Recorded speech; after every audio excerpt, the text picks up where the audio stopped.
आइए अब हम एक अभ्यास करते हैं, एक छोटा सा एक्सरसाइज करेंगे। कृपया आपके घर और कार्यस्थल में मौजूद उन 5 वस्तुओं की सूची बनाएं जिसका उपयोग संभवतः बंद किया जा सकता है। कम से कम 5 स्थित वस्तुओं की लिस्ट बनाएं जिसका उपयोग आप बंद ही कर सकते हैं, मतलब ऊर्जा का उपयोग बंद कर सकते हैं।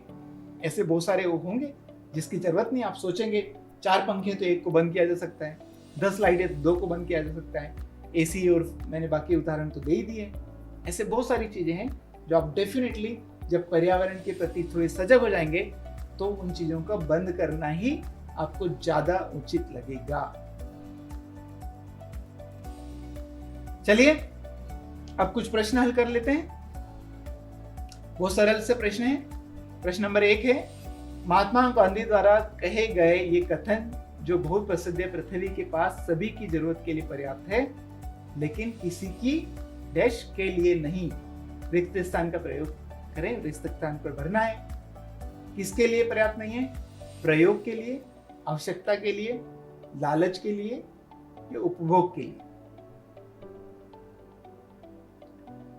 प्रश्न नंबर 2, सोलर ऊर्जा के उपयोग बंद करने की जरूरत क्यों है? सोलर ऊर्जा को भी उपयोग बंद क्यों करना चाहिए, कम क्यों करना चाहिए, नहीं क्यों करना चाहिए? यदि कर सके तो ऐसा क्यों?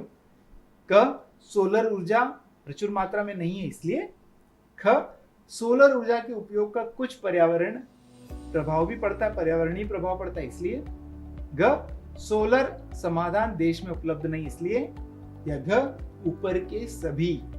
किस कारण से? पहला नियम कि सोलर ऊर्जा का उपयोग भी ना करें तो अच्छा है। प्रश्न नंबर 3, सोलर ऊर्जा उत्पन्न करने के लिए किन किन चीजों की आवश्यकता होती है?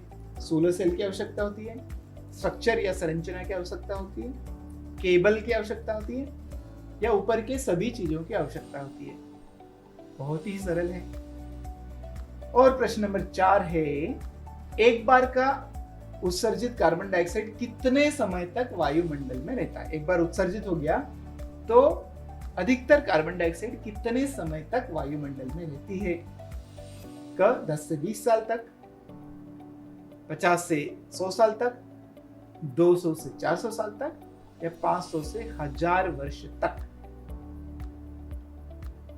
और आखिरी प्रश्न है, हम ऊर्जा की खपत को कैसे कम कर सकते हैं? एसी का उपयोग न करने से, गीजर का उपयोग न करने से, माइक्रोवेव का उपयोग न करने से या ऊपर के सभी न करने से। किस तरह से हम ऊर्जा के उपयोग को कम कर सकते हैं? तो एक बार फिर से आप सभी का बहुत बहुत धन्यवाद ऊर्जा साक्षरता ट्रेनिंग में ज्वाइन होने के लिए। और उम्मीद है कि आप इस बार भी इस मॉड्यूल से भी जरूर बहुत कुछ सीखे होंगे कि हमें ऊर्जा की जरूरत को कम या न कैसे करना चाहिए। भले ही सोलर ऊर्जा हो, क्या क्या प्रभाव होता है सोलर ऊर्जा के भी छोटे छोटे हो सकते हैं। तो चलिए एक बार फिर से आपका धन्यवाद और अगले मॉड्यूल नंबर 9 के लिए आगे बढ़ते हैं।